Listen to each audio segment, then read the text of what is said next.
Chapter 99. Warm words of a cold ghost beguiled a lost child. In the dark night, Shilian's pupils instantly shrank to tiny dots. His voice quivered. "It's you!" White no-face. The hairs rose on Shilian's neck, and he leapt to his feet, groping for his sword. But there was nothing there. And only then did he remember that he'd pawned all of them. Even the branch he'd used as a weapon earlier had been broken. He was facing this creature without spiritual power or weapons. Years ago, when Qianle fell, White No-Face had quietly disappeared. Shilian had never bothered to search for him back then, and he never considered searching for him now. He only prayed that he would remain missing and never reappear. Who could have expected that the creature would find him so suddenly? The white-cloth figure approached languidly. Cold terror filled Shilian. He couldn't help but back away a couple of steps, but then he immediately shook himself out of it. He couldn't back away. Fleeing was futile anyway. "What do you want?" he cried sharply. White No-Face didn't answer, just continued to approach with his hands clasped behind his back. Shilian was shaking from his fingers to his toes. Even the white puffs of air from his lips seemed to tremble. He forced himself to recall the jeering, the indifference, and the mocking laughter of the 30-some heavenly officials, and the sight of Mulching turning his face away. With those images in his mind, he forgot his fear and shouted as he struck out with a hand chop. However, before his strike landed, he was hit by a wave of excruciating pain. The creature had predicted Shilian's move, and was a step faster, flashing behind Shilian to kick him in the back of the knee. He was too fast. Shilian dropped heavily to his knees, and, for the first time, a terrifying thought entered his mind. This creature was moving faster than he could even think. The very next moment, Shilian felt something even more horrifying. A freezing hand, its fingers stretched wide, was gripping the top of his head. He started screaming. The creature easily pulled Shilian's entire body up by the head. With strength like that, Shilian had no doubt his fingers could easily crush his skull should he curl them inward, turning his head into a pulp of bloody flesh mashed between bone. He also had no doubt White No-Face planned to do exactly that. Shilian drew sharp, erratic breaths, thinking he was dead for sure, and squeezed his eyes shut. Yet unexpectedly, the creature seemed like he wasn't planning on exerting any more force, and instead, he withdrew his murderous intent with a soft sigh. For a long time after the soft sound, the creature stayed perfectly still, surrounded by the dead silence. Shilian reopened his eyes little by little. Ghost fires filled the air, dancing in wild joy. Each ball of flame was a spirit of the deceased, cackling in uproarious laughter as I watched the show. However, most of the ghost fires did not dare to approach them. They appeared to have been cowed by something, but one ball of ghost fire, blazing abnormally bright, was hanging above the two of them, using its flames to crash against the creature behind him again and again. It was impossible to tell exactly what it was trying to do, but for all the effect it was having, it might as well have been an insect fighting a tree. And then, Shilian abruptly froze. White No-Face was hugging him. As Shilian tilted and fell to his knees in a slump, he had been captured by a pair of cold, powerful arms that had pulled him into a lifeless embrace. At some point, White No-Face had sat down on the ground with him. "So sad, he murmured. "Your Highness, look at what they've done to you." He whispered softly as he stroked Shilian's head, his hands gentle and full of pity. It was like he was petting a wounded puppy, or his own gravely ill child on the brink of death. The smiling half of the smiling mask was hidden in the darkness. The moonlight revealed only the half that was crying, looking like genuine tears of grief shed for Shilian. Shilian remained stiff and curled in on himself, moving no further. The man in white behind him raised his fingers to wipe the filthy mud from Shilian's face. He sensed a peculiar kind of loving compassion in the man's touch, like the embrace of a close friend or a dear family member. It miraculously returned a bit of warmth to Shilian's shivering body. He never expected that this sinister creature would be the one to finally offer him compassion. Choked sobs escaped from the depths of Shilian's throat, and he trembled harder and harder. The ball of ghost fire flew near his heart, but didn't press close, like it wanted to warm him, but wasn't confident that it could help chase away the cold. White No-Face helped wipe Shilian clean of mud. "Come to my side," he beckoned. Shilian's voice trembled. I... Instead of finishing his sentence, his hand flashed out and went straight for White No-Face's mask. His attack was successful, and smacked the mask high into the air. Shilian leapt to his feet and flipped meters away, his earlier terror now completely absent. Who would ever dare go to your side, you monster! He raged in a dark voice. The ghastly pale cry-smiling mask fell to the ground, and all the ghost fires in the air seemed shocked. They abruptly lost all semblance of order, dancing in a frenzy without pause, shrieking without sound. White No-Face, on the other hand, covered his face and started chuckling softly. The laugh made Julien's hair stand on end. What are you laughing about? White No-Face humphed softly. You will come to my side one day, he stated with certainty. Julien didn't understand what he meant, and said in disbelief, What even is your side? You destroyed Shinla, but you still want me to go to you? Are you crazy? I think you're insane! Julien had never learned to cuss. Even in extreme rage, only those mild denouncements burst out of him. But if he had, he would have used the world's most vicious, most vengeful words to curse that creature. White No-Face laughed out loud, and he held his head high as he covered his unmasked face with his hand. You will come. No one in this world will ever truly understand you, and no one will stay by your side forever. Except me. Julien was frightened, but he still tried to argue. Get out of here! Enough with your self-righteous nonsense! That isn't true just because you say so! One ball of ghost fire flew to his side, and moved up and down like it was nodding in agreement. However, Julien was surrounded by wicked wisps just like it, so Julien didn't notice that particular one. Oh? Is there someone? White No-Face asked amiably. Maybe there were people like that in their past, but do you really think they'll be with you much longer? What do you mean? What are you hinting at? Julien demanded. White No-Face didn't answer. He only sneered and turned around like he was about to drift away. I will wait for you here, your highness, he said softly, as if Julien would let him go so easily. Wait, don't go! What did you do to them? Did you do something to my parents in function? He chased after the white-clothed man, reaching out to grab at him. Yet unexpectedly the man snatched a ball of ghost fire with a light sweep of his sleeve. The motion wasn't intended as an attack, but Julien sensed a horrifying force coming at him, and he was thrown high into the air, landing hard by slamming against a tree. With a loud crack, the giant, thick-trunked tree split and fell from the force of the collision. In the past, Julien wouldn't have even batted an eye at crashing into and shattering 10 trees. But he was mortal right now, and the impact made him feel like all the bones in his body were crumbling. He fell heavily to the ground and lost consciousness. The final moment before he closed his eyes, Julien saw the white-cloth figure's hand. A ball of ghost fire blazed in his palm. White No-Face chuckled. Spirit, tell me, what is your name? How very interesting. When Julien regained consciousness, everything was gone. His chest and his mouth were steeped in the thick, astringent tang of blood. His head spun for a good while before he suddenly jolted and attempted to crawl to his feet. Father! Mother! Function! He muttered. He had remembered everything that had happened before he passed out and didn't dare to waste a single second. He ran frantically for dozens of kilometers until he finally made it back to their hideout in the deep of the night, 20-some days after he'd left with a satchel on his back. Julien was torn with panic and anxiety the entire way, scared that White No-Face had already murdered his friend and family. He slammed the door open the moment he arrived at the dilapidated cottage. Father! Mother! Function! He blurted before even catching his breath. Thank goodness.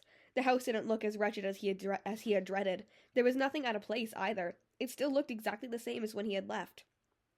Julien had been frantically running for a long distance with a battered body. His throat was so dry that he thought it might start smoking.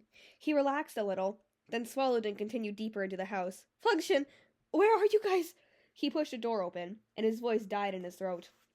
Function was inside, and when he saw Julien had returned, he exclaimed in amazement, Your Highness! Why are you back? However, Julien wasn't looking at him.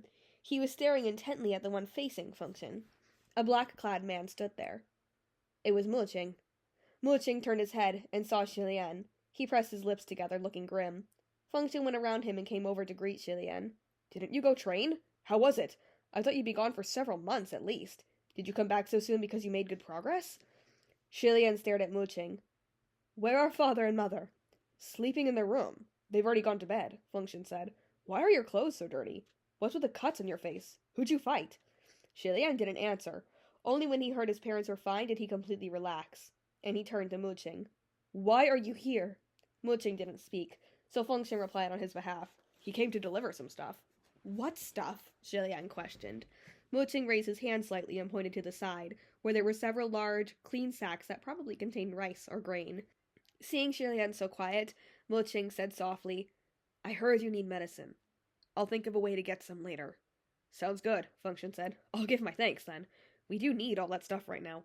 Heavenly officials can't give mortals private gifts, so you be careful too. Then he shuffled over to Shilian's side and whispered, I'm pretty surprised that he actually came back to help. I'm the one who judged him wrong. In any case, don't need it, Shilian interrupted. Muqing's expression turned ashen for a moment, and he clenched his fists. Function was puzzled. What don't we need?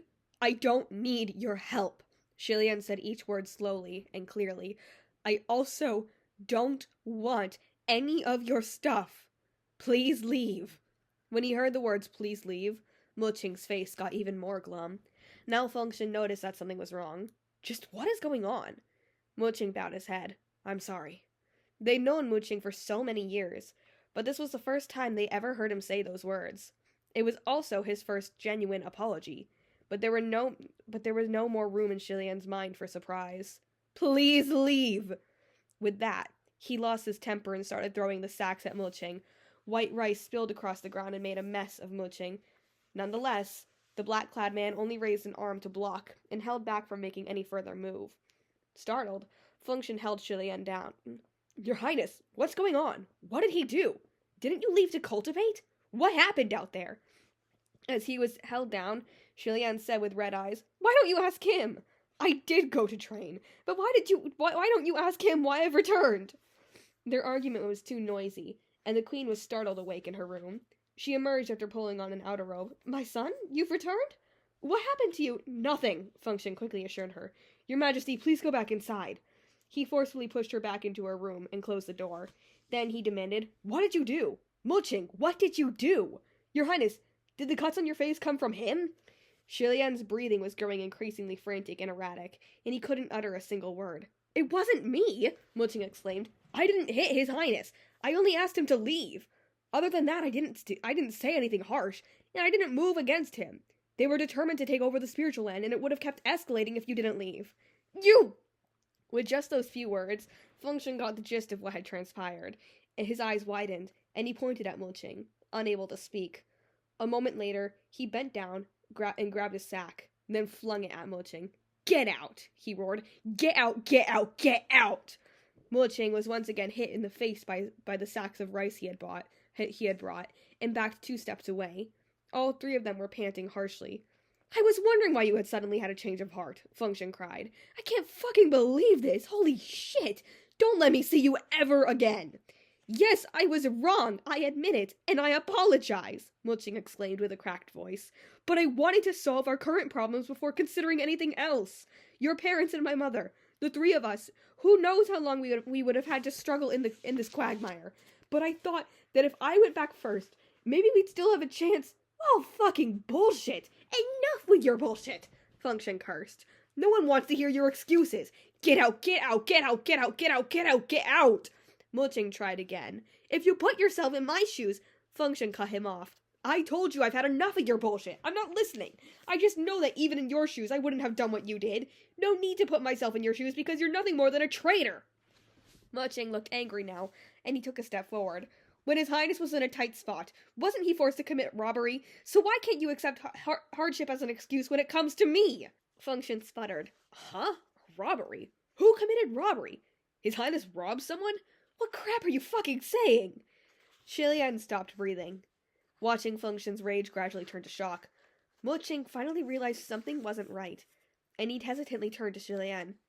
You didn't... It had never occurred to him that Shilian hadn't told Function about what happened. Shilian went mad and grabbed a random object to chase Muqing away. Muqing realized that he seriously screwed up and didn't dare to speak even after Shilian hit him multiple times. Yet when he looked back, the thing Shilian was using to chase him out of the door was a broom. His face instantly darkened. Do you have to taunt me like this? Get out of here! Shilian cried brokenly. Sharp gales blew from the force of Shilian's punch. Muqing dodged the brunt of the attack, but only barely, and he still received a thin, bloody cut on his cheek. He touched the wound, then looked at the blood on his hand with an unreadable expression on his face. Fine. I'm leaving. Shilian was doubled over, raked with shivers from head to toe. Muching took a few steps forward and placed the rice sacks back down on the ground. I'm really leaving. Shilian's head shot up. When Muching saw the look in Shilian's eyes, he swallowed and didn't linger any longer, leaving with a sweep of his sleeves. Only then did the thoroughly stunned Function come running outside. Your Highness, he's bullshitting, right? What robbery? Shilian covered his forehead. Don't ask any more. Please, Function, I beg you, please don't ask any more. No, of course I don't believe it, Function said. I just want to know what really happened. Shilian screamed and covered his ears, fleeing back inside the cottage and locking himself in his room. Function was genuinely convinced that he would never do such a thing. But that was precisely why this was the worst-case scenario. Shilian wanted to just run away, to escape to a place where no one knew him. But when he remembered what White No-Face had said, he didn't dare go too far. He could only shut himself inside his room. No matter how Function and the Queen called for him, he refused to emerge. It took 2 days for Shilian to feel calmer, and the next time Function knocked, he silently opened the door. Function stood there, holding a plate. Her Majesty made you this earlier and wanted me to bring it to you. The things on the plate were green and purple. It was a terrifying sight. Your Highness, if you're scared for your life, I can eat it for you, Function continued. I won't tell Her Majesty. Shilian could tell that Function still really wanted to prod and ask about the robbery, but he was also scared that Shilian might lock himself up again. He had forced his curiosity down and pretended not to care, like the incident had never happened and there was nothing to question to begin with. However, he wasn't good at joking, and his failed attempt at comedy only made things even more awkward. The taste of his mother's cooking was honestly terrifying to the extreme. The more time she entered the kitchen, and the more effort she put in, the more she progressed down the wrong path. Shilian had never cooked in the past either, but the meals he made now didn't taste too bad. The only explanation was natural talent. Nevertheless, Shilian took the plate and sat at the table dutifully to eat it. He couldn't taste anything he ate anymore either way. There was one silver lining. He was sure the king had overheard their argument a few nights prior, and Shilian had thought he was done for. But based on how things had gone over the past few days, it looked like the king and queen still weren't aware of the robbery incident. Otherwise, considering the king's temperament, he would have bawled Shilian out. He would have bawled Shilian out already. He knew Function would never tell them about it, so Shilian could relax for now. As he was thinking, Function abruptly rose to his feet, and Shilian snapped out of it. What are you doing? Function grabbed his bow. It's time for me to go busking. Shilian stood up too. I'll go with you. After a moment of hesitation, Function said, No, you just rest a bit more. Although Function didn't ask any more questions, Shilian still felt miserable all over. Now that Function had heard what he'd done, he kept feeling like something between them had changed, and that they could never return to the way they had once been. Every word and look Function gave him seemed to take on a different meaning, worthy of deeper interpretation. Shilian shook his head and sighed. I'll be honest with you, I don't have the mind to cultivate right now. Function had more or less expected this, and he bowed his head, not knowing what to say. Since that's the case, instead of rotting inside the house, I might as well go busk too, Shilian continued. That way I can earn us some money. So at least he wouldn't be an invalid, he meant to say. Yet for some reason, he couldn't bring himself to speak the word. Perhaps it was because he already felt like an invalid, so he didn't dare say it so casually. Function was still a little worried. I'll be fine on my own, too. Your Highness, you've only had one meal over the past 2 days, so why don't you rest for a while longer? The more he insisted, the more anxious Shilian was to prove himself, and he turned to look in the mirror. It's fine. I'll just clean myself up and... He'd planned to tidy himself up so at least he wouldn't look like a disheveled, crazy beggar, but when he looked in the mirror, a horrifying image was reflected back. The him in the mirror didn't have a face. That was because his reflection was wearing a half-crying, half-smiling mask. Shilian screamed, and Function jumped in surprise. What? What is it? Shilian pointed at the mirror, his face pale. Him, my... Function followed his pointing finger and looked at the mirror. A long moment later, he turned to look at Shilian again, bewildered. What's with you? Shilian was terrified to the marrow. He gripped Function hard, only squeezing out a few words with great difficulty. My face! Don't you see it? The thing on my face! Function stared at him and sighed. Shilian was still confused why he hadn't reacted when Function said, Your Highness, have you finally noticed the cuts on your face? It was like Shilian had been plunged into an icy cellar. why? How could this be? Why would Function say that? Did this mean that Function couldn't see the mask on his face in the mirror? You don't see it. There's something on my face, Shilian blurted. Function was puzzled. What thing?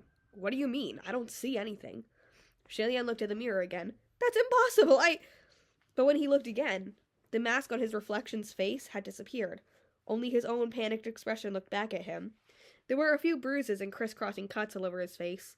He looked beside himself with fear and wretched to the extreme, like a laborer who had been beaten to a pulp by their landlord. Shilian was stunned in spite of himself, and probed the side of his cheek as if he wondered, "Is this me?" Just then, he heard Function speak. "Your Highness, are you a bit overtired, perhaps?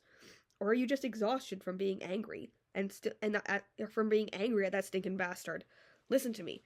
Don't go out for the next few days. Just take it easy." Shilian finally snapped out of it, and saw that Function was about to leave, his bow slung on his back and a stool dangling from his hand. "No!" Shilian exclaimed hastily. Function pushed the door open and looked back. "Is there something else?" Although the words almost made it to his lips, Shilian forcefully swallowed them, because a strange thought had appeared in his mind. Their life was already very difficult. If he told Function that White No-Face could be coming back to harass them, what would he do? Function had also been traumatized by White No-Face. Would he distance himself from Shilian and leave like Muting? While Shilian's imagination ran wild, Function left. Shilian snapped back to reality at the sound of the door closing, but he could only shrink back to bed and wrap himself in blankets to take another nap. Suddenly, he smelled something foul. Shilian crawled upright. At first, he thought it was the Queen cooking again, or that some rat had died in a corner, and he got up to check. He looked everywhere, but eventually he discovered that the source of this foul smell was actually himself. Only then did Shilian remember that it had been over 2 weeks since he'd last washed up or changed clothes. Of course he smelled. Shilian held his breath. A wave of self-hatred crashed through him, just thinking about how his parents and Function surely must have noticed, but hadn't bothered to tell him, made him feel another wave of mortification. He sneakily opened the door and looked around. Seeing there was no one outside, he found himself a set of fresh clothing and got to work heating some water for a bath. After much struggle, he finally lowered himself into the bathtub. He sank beneath the water's surface and held his breath until he was drowning, only resurfacing when he felt like he was going to pass out. Then, he scrubbed his face roughly a few times. After he finished scrubbing himself down, Shilian reached out to grab for his clothes. He shook out the robes absent-mindedly and was about to get out of the water and put them on, when he suddenly noticed something wrong. These weren't his clothes. This was White No-Face's ghastly white funeral garb, expansive sleeves and all. In an instant, Shilian felt the hot water he was soaking in turn into an icy pond. His hair stood on end, and he cried out in dismay, Who did this? Who had swapped out his clothes in secret while he wasn't paying attention? He jumped out, still wet and dripping, and knocked the bathtub over with a loud splash. The entire cottage was flooded in an instant with bathwater, startling the king and queen in the next room. The queen supported the king as they walked out to sea, only to find Shilian sprawled naked on the flooded floor. In her shock, the queen came rushing forward to hug him. "My son, what happened to you?" Shilian was wet and dripping, his hair strewn around him. He looked up and hugged her back. "Mom, a ghost! There's a ghost clinging to me! He follows me everywhere!" He looked no different from someone who had lost his mind, and the queen couldn't take it anymore. She wept in anguish and held her son. The king also watched Shilian in shock. Although he was a man of only 40-some years of age, he now looked like he was over 60. The frigid air of winter jolted Shilian, and he pointed. "The clothes! Look at the clothes!" But when he looked at the clothes again, he didn't see the funeral garb at all. Those were just his normal white cultivation robes. Rage seized Shilian, and he slammed a fist against the wooden tub. "Just what do you want?" he roared. "Are you toying with me?" The queen forced back her tears and hugged him again. "My son, don't be angry. Just put on some clothes first. Put them on. Don't catch a cold." That day, Function came back very late. Exhaustion was written on his face, much more than usual. Shilian had been waiting for him for a long time, and he said impatiently, "Function, I have something very important to tell you." White No-Face was too strange and too powerful a creature. Even if Shilian told Function about him, any warnings made ahead of time would probably be pointless. Nevertheless, after much thinking, Shilian still believed he shouldn't keep something like this in a secret from Function. he decided to tell him the truth. Unexpectedly, Function didn't ask him what it was. It only said, "Oh, good. I've got something I wanted to say to you, too." Shilian assumed the matter with White No-Face would be most critical, and important things were best talked of last. So he sat down at the table and asked, "You go first. What is it?" Function hesitated for a moment, but said, "Your Highness, you go first." Shilian didn't care to decline politely anymore. "Function, you must be extremely careful. White No-Face has returned," he said in a hushed voice. Function's expression abruptly changed. "White No-Face is back? Why would you say that? You saw him?" "Yes!" Shilian exclaimed. "I saw him!" Function paled. That's not right. Why would he let you see him? Why are you still here in one piece?" Shilian buried his face in his hands. "I don't know! Not only did he not kill me, he had even hugged him and patted his head like a loving elder. He beckoned him to his side." After listening to Shilian describe the strange encounters from the past few days, Function's shock had gradually faded away and was replaced by a confusion. What exactly does he want? It can't be anything good. He also seems to be following me everywhere. In any case, you just have to be careful. Help me remind Father and Mother to be careful too, but don't frighten them. "All right," Function said. "I won't leave for the next few days. The stuff that bastard gave us should last for a while." It was quite embarrassing to admit. When Mulching went away, he left behind everything he'd brought them. Although Shilian had lost control of himself, flung the provisions in Mulching's face, and declared that he didn't need his stuff nor his help, they'd still picked up everything in defeat once they calmed down. Shilian sighed and nodded. Then he said, "Oh, yes, what was it that you wanted to say to me?" Now that the subject was raised, Function hesitated again. After a pause, he opened his mouth, hemming and hawing and scratching at his head as he stammered, "Actually, it's... Your Highness, do you still have any money on you? Or something that can be pawned?" Shilian was perplexed that he'd asked such a foolish question at a time like this. "Huh? Why do you ask?" Function was sweating, but he replied boldly, "It's nothing, just... If you happen to have some, can you lend it to me?" Function laughed bitterly. Shilian laughed bitterly. "Do you really think I have anything?" Function sighed. "I didn't think so." After giving it some thought, Shilian asked, "Didn't I give you that golden belt?" "That's not enough," Function mumbled. "Far from it." Shilian was shocked. "Function, what exactly did you do? How could a golden belt not be enough to cover what you need? Did you beat someone up and need to pay them off? Tell me." Function came back to himself and quickly said, "Oh, no, don't take this to heart. I was only asking." Shilian pressed him over and over, but Function still swore everything was fine. Finally, Shilian said with worry, "Well, if there's anything, you must tell me. We can think of a solution together." "Don't worry about me," Function said. "There's no way a solution will just fall from the sky. Your Highness, you just focus on solving your own problems." When he mentioned that topic, Shilian's heart sank again.